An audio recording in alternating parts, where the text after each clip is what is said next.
Friends, welcome back to our channel. 6ാം ക്ലാസ്സിലെ social സയൻസിന്റെ ഇംഗ്ലീഷ് മീഡിയം 2022-23 വർഷത്തെ ക്വസ്റ്റ്യൻ പേപ്പറാണ് നമ്മൾ നോക്കാൻ പോകുന്നത്.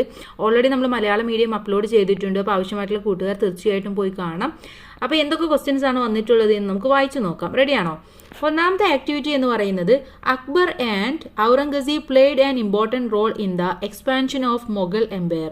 മുഗൾ എംപയർ എക്സ്പാൻഡ് ചെയ്യാൻ വേണ്ടിയിട്ട് അക്ബറും അതുപോലെ തന്നെ ഔറംഗസീബിൻ്റെയും ഒരുപാട് പ്രാധാന്യമുണ്ട്, അവർ ഒരുപാട് പങ്ക് വഹിച്ചിട്ടുണ്ട് എന്നാണ് പറയുന്നത്. Okay, first question. In whose period of region did the Mughal empire become expanded the most? ആരുടെ കാലത്താണ് മുഗൾ എംപയർ വളരെയധികം എക്സ്പാൻഡ് ചെയ്തത്? ആരുടെ കാലത്തായിരുന്നു? വിച്ച് പീരീഡ് ആണ്? ആരുടെ കാലത്താണ്? ഔറംഗസീബിൻ്റെതാണ് അല്ലേ? ഔറംഗസീബാണ് ശരിയായ ഉത്തരം. Second question. Name the battle that led to the establishment of Mughal empire in Delhi. ഡൽഹിയിൽ മുഗൾ എംപയർ എസ്റ്റാബ്ലിഷ് ചെയ്യാനുള്ള ബാറ്റിൽ യുദ്ധം ഏതായിരുന്നു എന്നാണ് ചോദിച്ചിട്ടുള്ളത്. ഏതാണ്? പാനിപ്പത്ത് യുദ്ധമാണ്. പാനിപ്പത്ത് യുദ്ധം 1956-ലാണ്. ഓക്കെ, ഇനി C question.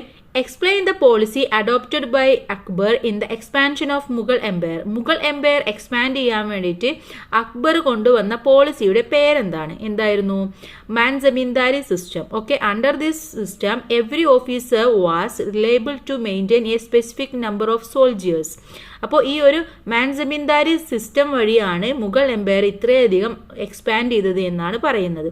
കാരണം ഇതിൻ്റെ കീഴിൽ ഓരോ ഓഫീസേഴ്സിൻ്റെ കീഴിലും ഒരു ഇത്ര നിശ്ചിതമായിട്ടുള്ള സോൾജിയേഴ്സിനെ കീപ്പ് ചെയ്യണം, മെയിൻറ്റെയിൻ ചെയ്യണം എന്നുള്ള ഒരു റൂളായിരുന്നു ഉണ്ടായിരുന്നത്. ഓക്കെ, ഇനി ഇതിലെ സെക്കൻഡ് ആക്ടിവിറ്റി എന്താണെന്ന് നോക്കാം. Many trade centres were developed during the medieval period. Social and economic inequalities also existed among the people during that period. എന്താണ്? ഈ മിഡീവൽ പീരിയഡിൽ ഒരുപാട് സോഷ്യൽ ആൻഡ് എക്കണോമിക് ഇനീക്വാലിറ്റീസ് ഉണ്ടായിരുന്നു. പക്ഷെ എങ്കിൽ പോലും അവിടെ ഒരുപാട് ട്രേഡിംഗ് സെൻറ്റേഴ്സ് വളർന്നു വരുന്നതായിട്ട് നമുക്ക് കാണാൻ സാധിച്ചിട്ടുണ്ട്. First question. Name any 2 evil customs that prevailed during medieval period. medieval പീരിയഡിൽ ഉണ്ടായിരുന്ന ഏതെങ്കിലും 2 എവിൽസിൻ്റെ ഏതെങ്കിലും 2 ദുരാചാരത്തിൻ്റെ പേര് എഴുതാനാണ് പറഞ്ഞിട്ടുള്ളത്. ഏതൊക്കെയായിരുന്നു? സതി, ചൈൽഡ് മാരേജ് അല്ലേ? സതിയും ചൈൽഡ് മാരേജും. Second question. What are karkhanas? Which occupational groups could be found in the karkhanas? എന്താണ് കർഗനാസ് എന്ന് പറഞ്ഞാൽ? Karkhanas were centres that produced and supplied goods for the palace and Mughal kings and nobles. എന്താണ്? മുഗൾ കിങ്സിലും അതുപോലെ തന്നെ അവരുടെ പാലസിലുമെല്ലാം ഗുഡ്സ് സപ്ലൈ ചെയ്തിരുന്ന സെൻറ്റേഴ്സിനെയാണ് നമ്മൾ കർഗനാസ് എന്ന് പറയുന്നത്. പ്രധാനമായിട്ടും ഇവിടെ എംബ്രോയിഡറീസ്, അതുപോലെ തന്നെ goldsmith, dyers and cobblers ഇവരൊക്കെയായിരുന്നു ഉണ്ടായിരുന്നത്. ഇനി തേർഡ് ആക്ടിവിറ്റിയിലേക്ക് കടക്കാം. Kerala can be physiographically divided into highland, midland and lowland based on the altitude. എന്താണ്? കേരളത്തിനെ നമ്മൾ പ്രധാനമായിട്ടും 3ആയിട്ട് ഡിവൈഡ് ചെയ്തിട്ടുണ്ട്. 1 ഹൈലാൻഡ്, 2 മിഡ്ലാൻഡ്, 3 ലോ ലാൻഡ്. അതിൻ്റെ വ്യത്യാസങ്ങൾക്ക് അനുസരിച്ചിട്ടാണ് നമ്മളങ്ങനെ ഡിവൈഡ് ചെയ്തിട്ടുള്ളത്. ഓക്കെ, ഫസ്റ്റ് ക്വസ്റ്റ്യൻ എന്ന് പറയുന്നത് which physiographic unit lies close to the sea level? ഏതാണ്? ലോലാൻഡ് ആണ് അല്ലേ? ലോലാൻഡ് ആണ്. Near the close level of the sea level എന്ന് പറയുന്നത് ലോലാൻഡ് ആണ്. ഇനി second one. Complete the following word verb related to midland. മിഡ്ലാൻഡിലുള്ള അവിടെ ഉണ്ടായിരുന്ന ക്രോപ്സിൻ്റെ ബേസ് ചെയ്തിട്ട് എങ്ങനെ നമുക്ക് ഡിവൈഡ് ചെയ്യാം, എങ്ങനെ നമുക്ക് ക്ലാസിഫൈ ചെയ്യാൻ പറ്റും? ക്രോപ്സിനെ നമുക്ക് ഏതൊക്കെ ക്രോപ്സ് ആണ് ഉണ്ടായിരുന്നത്? 1 rubber, pepper, tapioca and cereals. Okay, ഇതൊക്കെയായിരുന്നു പ്രധാനമായിട്ടും അവിടെ ഉണ്ടായിരുന്നത്. ഇനി ഇതിലെ മറ്റൊരു ക്വസ്റ്റ്യൻ എന്ന് പറയുന്നത് write the main reason for the crop diversity in midland. മിഡ്ലാൻഡിൽ ഇങ്ങനെ ഒരു ഡൈവേഴ്സിറ്റി ഉണ്ടാവാനുള്ള റീസൺ എന്താണെന്നാണ് ചോദിച്ചിട്ടുള്ളത്. അവിടെ എന്തായിരുന്നു? അവിടെ ഒരു മിതമായിട്ടുള്ള തണുപ്പും ചൂടും കാറ്റും എല്ലാം ഉണ്ടായിരുന്നു. അതുപോലെ അത് മാത്രമല്ല നല്ല ഫെർട്ടിലിറ്റി ഉള്ള സോയിലായിരുന്നു അവിടെ ഉണ്ടായിരുന്നത്. ഇതാണ് 2 പോയിന്റ്സ് എന്ന് പറയുന്നത്. ഇനി ഇതിലെ നെക്സ്റ്റ് ആക്ടിവിറ്റി നോക്കാം. The factor involved in the production process are called factors of production. Production നടക്കാൻ ഒരുപാട് പ്രോസസ്സ് ഉണ്ട്. അതിനെയാണ് നമ്മൾ പ്രൊഡക്ഷൻ്റെ ഫാക്ടേഴ്സ് എന്ന് പറയുന്നത്. First question, name the reward given to labour. ലേബറിന് കിട്ടുന്നത് എന്താന്ന് പറയുന്നത് നമ്മൾ വേജ് എന്നാണ് അല്ലെ, വേജ് എന്നാണ് പറയുന്നത്. What all natural resources are included in land as A factor of production. Land എന്ന് പറയുന്നത് നമ്മളുടെ ഫാക്ടർ ഓഫ് പ്രൊഡക്ഷൻ ആണ് അല്ലെ. മറ്റുള്ള നാച്ചുറൽ റിസോഴ്സസ് ഏതൊക്കെയാണ്? Soil, water, forest, call, air, ഇതെല്ലാം നാച്ചുറൽ റിസോഴ്സസ് ആണ്. ഇനി which are the factors involved in the production of school bag. School bag നമ്മൾ പ്രൊഡക്ഷൻ നടത്തുകയാണെങ്കിൽ അവിടെ എന്തൊക്കെ ഫാക്ടേഴ്സ് ആണ് വേണ്ടത് അതൊന്ന് കംപ്ലീറ്റ് ചെയ്യാനാണ് പറഞ്ഞിട്ടുള്ളത്. ഇവിടെ ബിൽഡിംഗ് തന്നിട്ടുണ്ട്, പിന്നെ എന്തൊക്കെ വേണം? മെഷീനറി വേണം, ഇലക്ട്രിസിറ്റി വേണം, വർക്കേഴ്സ് വേണം, എന്റർപ്രീനർ വേണം, അതുപോലെ ട്രാൻസ്പോർട്ട് വേണം അല്ലെ. ഒന്നും കൂടെ വായിക്കാം. Buildings, machinery, electricity, workers, entrepreneur and transport. Next fifth one ആണ്, different centres power existed in western India during the medieval period. Medieval പീരിയഡിൽ വെസ്റ്റേൺ ഇന്ത്യയിൽ ഒരുപാട് ശക്തികൾ ഉയർന്നു വന്നിട്ടുണ്ട്, അതുപോലെ തന്നെ ഒരുപാട് സെന്റേഴ്സും വന്നിട്ടുണ്ടായിരുന്നു. ഇനി first question, which ruler adopted the title Chandrapathi. Chandrapathi എന്ന ടൈറ്റിൽ ഉള്ളത് ആർക്കായിരുന്നു? ഏത് റൂളർ ആയിരുന്നു? യെസ്, ശിവാജി ആയിരുന്നു അല്ലെ, Shivaji. B, which was the capital of Maratha kingdom. Maratha കിങ്ഡത്തിന്റെ ക്യാപിറ്റൽ എന്ന് പറയുന്നത് പൂനെ ആയിരുന്നു. C, what are the geographical features that help the growth of Marathas. മരാദാസിന്റെ അവർ ഡെവലപ്പ് ചെയ്യുക, അവർ ഗ്രോത്ത് വരാൻ വേണ്ടിയിട്ട്, അവർ വളർന്നു വരാനുള്ള സാഹചര്യങ്ങൾ, അവിടുത്തെ ജോഗ്രഫിക്കൽ ഫീച്ചേഴ്സ് എന്തൊക്കെയാണെന്നാണ് ചോദിച്ചിട്ടുള്ളത്. എന്തൊക്കെയായിരുന്നു? നമുക്കറിയാം, ഇത് Vindhya Satpura mountain ranges are Narmada Tapti river separated the Maratha region from nearby region.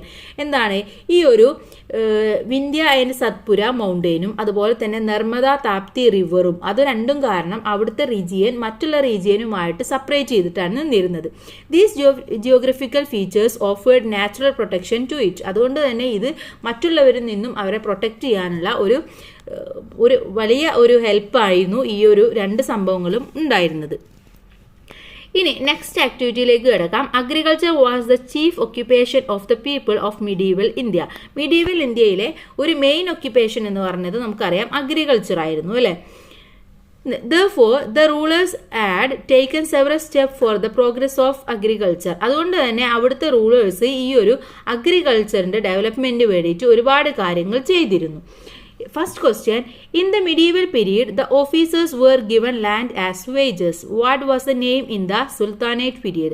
Medieval period ഇതിൽ ഓഫീസേഴ്സിന് നമ്മൾ ലാൻഡ് ഒക്കെ കൊടുത്തിരുന്നു, അവർക്ക് ശമ്പളമായിട്ട് ലാൻഡ് കൊടുത്തിരുന്നു. പക്ഷേ ഇതിനെ നമ്മൾ സുൽത്താനേറ്റ് പീരീഡിൽ വരുമ്പോൾ എന്തായിരുന്നു പറഞ്ഞിരുന്നത്? എന്തായിരുന്നു? ഇക്ത എന്നായിരുന്നു അല്ലെ. ഇക്ത, IQTA, ഇക്ത എന്നായിരുന്നു. B, name the traveller who reached India from central Asia in the medieval പീരീഡിൽ. മിഡീവൽ പീരീഡിൽ നമ്മുടെ ഇന്ത്യയിൽ വന്നിട്ടുള്ള ഒരു ട്രാവലർ ആരായിരുന്നു? അൽ ബിറൂണി അല്ലെ, അൽ ബിറൂണി ആയിരുന്നു.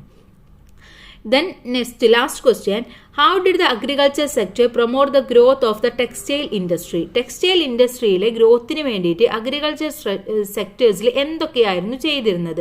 അവരെങ്ങനെയായിരുന്നു അതിനെ പ്രൊമോട്ട് ചെയ്തിരുന്നത്? എന്തായിരുന്നു?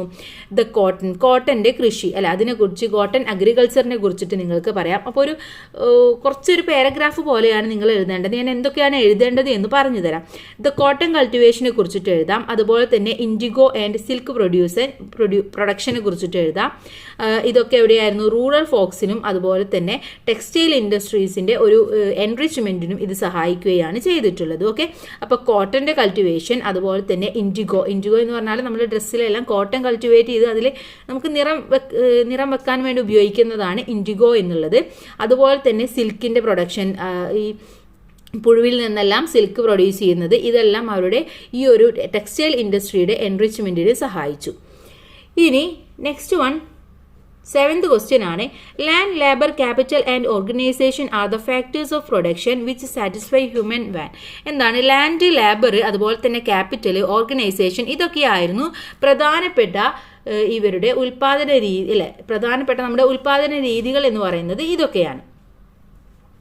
ഇനി ഇതിലെ first question, what is the process of creating goods and services to satisfy human wants? അതിനെന്താ നമ്മൾ പറയുക? ഈ ഒരു അവരുടെ പ്രൊഡക്ഷൻ അല്ലെ, ആ ഒരു ഗുഡ്സ് ക്രിയേറ്റ് ചെയ്യുന്ന അതുപോലെ തന്നെ സർവീസും അതെല്ലാം ഇൻക്ലൂഡ് ചെയ്യുന്ന ഒരു സർവീസിനെ ആ ഒരു പ്രോസസ്സിനെ പറയുന്ന പേരെന്താണ്? അതിനെയാണ് നമ്മൾ പ്രൊഡക്ഷൻ എന്ന് പറയുക. Okay. Second question, goods and services are used to satisfy human wants. What do they differ from each other? എന്താണ് സർവീസും അതുപോലെ തന്നെ ഗുഡ്സും തമ്മിലുള്ള ഡിഫറൻസ് എന്ന് പറയുന്നത്? എന്താണ്? Those things are visible and tangible but can satisfy human wants are goods. Services are invisible and intangible but can be experienced.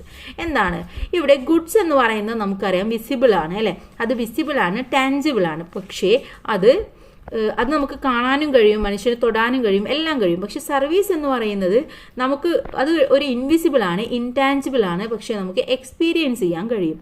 അതാണ് രണ്ടും തമ്മിലുള്ള ഡിഫറൻസ് എന്ന് പറയുന്നത്. Next one, find out the stages involved in production paddy and products. എന്താണ്? ഇങ്ങനെ ഒരു നെൽകൃഷിയുടെ different ആയിട്ടുള്ള സ്റ്റേജസുകൾ നമുക്കറിയാം. അതിൽ കുറച്ച് മിസ്സായിട്ടുണ്ട്, അത് നമ്മളോട് എഴുതാനാണ് പറഞ്ഞിട്ടുള്ളത്. ഫസ്റ്റ് വൺ പ്ലഫിംഗ് ആണ്, then sowing seeds, then weeding, then manuring, threshing, harvesting, collecting rice grains. Okay, ഇതാണ് അതിൻ്റെ പ്രൊസീജിയേഴ്സ്. ഇനി അടുത്ത ആക്ടിവിറ്റി നോക്കൂ. Various activities are essential to reclaim Kerala's agriculture heritage. കേരളത്തിലെ അഗ്രികൾച്ചർ ഹെറിറ്റേജിന് വേണ്ടി ഒരുപാട് ആക്ടിവിറ്റീസ് നിലനിൽക്കുന്നുണ്ട്. First question, write a proverb related to agriculture. അഗ്രികൾച്ചറുമായിട്ട് റിലേറ്റ് ചെയ്തിട്ടുള്ള ഏതെങ്കിലും ഒരു പ്രോവർബ് എഴുതാനാണ് പറഞ്ഞിട്ടുള്ളത്. എന്തെഴുതാം? വിത്ത് ഗുണം 10 ഗുണം അല്ലെ, വിത്ത് ഗുണം 10 ഗുണം എന്നെഴുതാം. ഇനിയും ഒരുപാട് നിങ്ങൾക്ക് അറിയുന്നുണ്ടാവും, ഏതെങ്കിലുമൊക്കെ റിലേറ്റ് ചെയ്തിട്ടുള്ളത് എഴുതിയാൽ മതി. B, each one has to work for self sufficiency in food. As a student, what measures can you adopt for this? എല്ലാവരും നമ്മൾ ഓരോരുത്തരും വർക്ക് ചെയ്യേണ്ടത് അവരുടെ സെൽഫ് സഫിഷ്യൻസിക്ക് വേണ്ടിയിട്ടാണ്. അപ്പോൾ ഫുഡിൻ്റെ ഒരു സെൽഫ് സഫിഷ്യൻസിക്ക് വേണ്ടിയിട്ട് ആസ് എ സ്റ്റുഡൻറ് എന്ന നിലയിൽ നിങ്ങൾക്ക് എന്തൊക്കെ ചെയ്യാൻ പറ്റുമെന്നാണ് ചോദിച്ചിട്ടുള്ളത്. എന്തൊക്കെ ചെയ്യാം? Transform biodegradable waste generated at home into organic manure. This can be used in our vegetable garden അല്ലേ. അപ്പം അത് നമുക്ക് ചെയ്യാൻ പറ്റും. അതുകൂടാതെ നമുക്ക് പച്ചക്കറി തോട്ടങ്ങൾ ഉണ്ടാക്കാൻ പറ്റും, സ്കൂളിലായിക്കോട്ടെ അല്ലെങ്കിൽ വീടുകളിലായിക്കോട്ടെ ചെയ്യാൻ പറ്റും. അതുപോലെ ഫുഡ് വേസ്റ്റ് ചെയ്യുന്നത് നമുക്ക് റെഡ്യൂസ് ചെയ്യാൻ പറ്റും. അങ്ങനെ ഒരുപാട് കാര്യങ്ങൾ നമുക്ക് ചെയ്യാം. നിങ്ങളുടെ വേർഡ്സിൽ നിങ്ങൾക്ക് തോന്നുന്നതെല്ലാം എഴുതാം. ഇനി C, name any 2 programs designed by the government to reclaim Kerala's agriculture heritage. കേരളത്തിലെ അഗ്രികൾച്ചർ ഹെറിറ്റേജിന് വേണ്ടിയിട്ട് കേരള ഗവൺമെന്റ് ചെയ്യുന്ന എന്തെങ്കിലും 2 പ്രോഗ്രാംസ് എഴുതാനാണ് പറഞ്ഞിട്ടുള്ളത്. എന്തൊക്കെയാണ്? Vegetable and fruit promotion council and the state horticulture mission. ഇതാണ് നമ്മുടെ പ്രധാനപ്പെട്ട 2 പ്രോഗ്രാം എന്ന് പറയുന്നത്. Vegetable and fruit promotion council and the state horticulture mission. Okay, ഇത്രയുമാണ് ഈ ക്വസ്റ്റ്യൻ പേപ്പർ. വളരെ സിമ്പിൾ ആണ്. അപ്പോൾ എല്ലാ കൂട്ടുകാരും നന്നായിട്ട് പഠിച്ച് എക്സാം എഴുതുക. All the best. Thank you.